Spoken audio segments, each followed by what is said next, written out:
Welcome to Mat Fitness. Here is another 10-minute advanced workout. So let's begin. Let's start on our back side. Let's get that body waking up, mobile, sweating with our quads. So from this position, I'm gonna rest my hands on my chest. I'm gonna think about dumping my hips forward to 6 o'clock and then to 12 o'clock. Relax and crunch. So for me, this is a much more effective crunch. It teaches people how to really utilize their hips. Make sure that their spine is flexible in both ranges of motion, but is a phenomenal crunch. So if you're having a hard time feeling this, make sure you hold the top position for a few seconds to make sure you really shorten or crunch that rib cage. We're gonna do a few more reps here. Keep priming that body, waking it up, squeezing and trying to get a little bit more range of motion after each rep, because in the beginning you might feel a little stiff.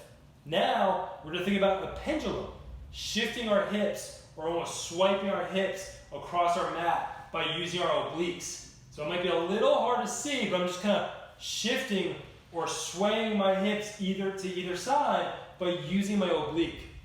Another way I like to think of this is if someone's gonna kick me into the side with like a side leg kick, you kind of cramp and squeeze and crunch the side to protect your obliques and rib cage. So keep swooshing those hips, sliding those hips to either side, trying to get as much height as you can with each rep. We're gonna do a few more reps here. Good. Now, glute bridge, legs at 90 degrees. We go toes up here, fingertips up. I'm gonna squeeze that rear end really tight, and I'm just gonna lift the hips up as high as I can. We're just gonna do 5 reps of these just to wake up the glutes, make sure our knees are ready for the next thing. Keeping the core braced. And again, I'm only thinking about driving down through my heels to lift the hips up. Let's get 2 more reps. Driving up, last one, all the way to the top. Now we're gonna lower the hips, arms to our sides. Get those feet in a narrow base.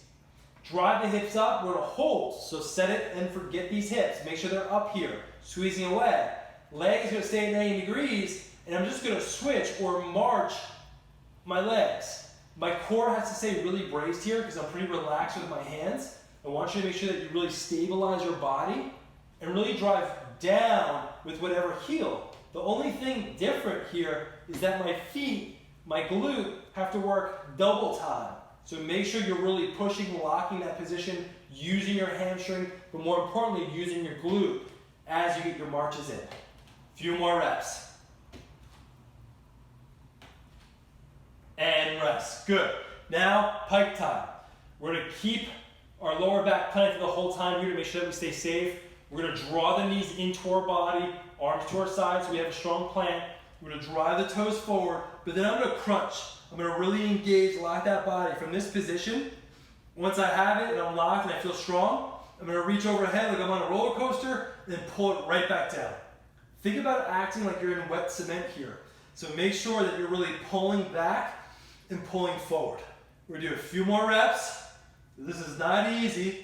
We want really good intensity, really good strength, and then we're gonna relax. Grab onto our knees. We're gonna chill out for 5 seconds just to give our core a break so the next time we get into this, we can do it with the same quality. Now, knees in, arms to our side, punch those legs out, drive those fingertips through the thigh, and then back in. Into that roller coaster position, pull down. Breathe in, breathe out. Keeping everything as straight as you can. One more rep. And rest. Good. Next movement is just going to be a variation of that. So we're just going to rock around, almost use the floor as a foam roller to relieve our lower back and our hips. And we're going to extend those legs. Again, drive the fingertips through. Once we're in this position, really small, I'm just going to open and close my legs. Everything else is locked, chins down, midsection's doing a lot of the work, but I'm going to pay close attention to the outside hips and the inner thighs. Again, pretend that I'm in wet cement here. Driving as far as I can and crunch like I'm squeezing. Reach out and crunch and relax.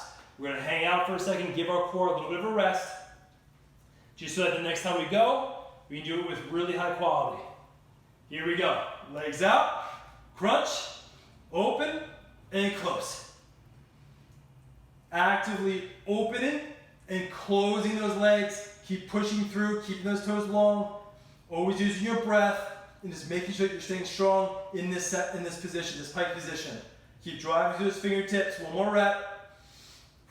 And rest. Good. Chilling out. Making sure we're rolling out that lower back. So we're going to our next movement. New movement. Good. All right. Onto our sides here.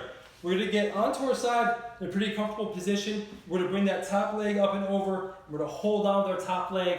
We're going to really force that hip into a pretty deep position. So we're just going to work on some mobility. Bottom leg, toe up. We're going to reach up as high as you can, feeling the muscles along the inner thigh every time you do this exercise. So again, I'm thinking about length and tension, creating as much tension from my groin all the way across my heel. Every rep trying to go a little bit higher and a little bit higher, and this just isn't easy if you haven't strengthened your inner thigh muscles before, or if you haven't done this exercise before. Let's get 2 more reps in.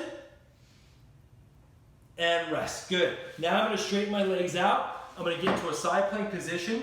I'm going to lift up, drive that top arm, pull it through the window, open up, and extend. Making sure that I'm keeping tension along my shoulder blades the whole time I do this. Again, emphasize that breath. Reach up those hips. Take your time. Make sure you stay in a really strong position. And when you pull down, feel your bottom oblique really engage and reach up. Let's get 1 more rep in. Drop the hips. We're going to switch sides now. Getting onto the other side, top leg comes up and over, holding onto it with my top arm. Get myself super comfortable. And from this position, top leg, I'm going to reach up as high as I can. Toe comes up just so I can use more of those muscles. And there's really no way to cheat here, so just go slow, feel those muscles turn on, and then relax, and keep repeating until we do about 10 reps. Last 2. Good. Now we're just going to stack those legs again. Get back into that side plank. Make sure that elbow's underneath our shoulder. Keep our core super braced. You're going to see me lean a little bit to load up my oblique. I'm going to drive my hand through the window and I'm going to open. Again, creating as much length with my fingertips as I open to create tension, especially across my back. Keep those hips lifted. Keep the legs straight. Keep everything on tension. Use everything you got so you burn the most calories, but more importantly, so you do this stuff right. Get the right muscles to move, to wake up, to get stronger, and you'll feel a big difference in your performance, in your posture, and everything you do throughout the day. 1 more rep. Here we go. Reach up and rest. Dropping the hips, flipping over into a push-up position. We're going to go into more stability work. So let's get our hands pretty narrow, wide base with our feet. We're going to grab, get our core super tight, and we're going to reach up with those opposites. So again, make sure we're stacking our bones here. My heel of my palm is directly underneath my shoulders. I'm not getting too far forward, like in a Superman or a Superwoman position.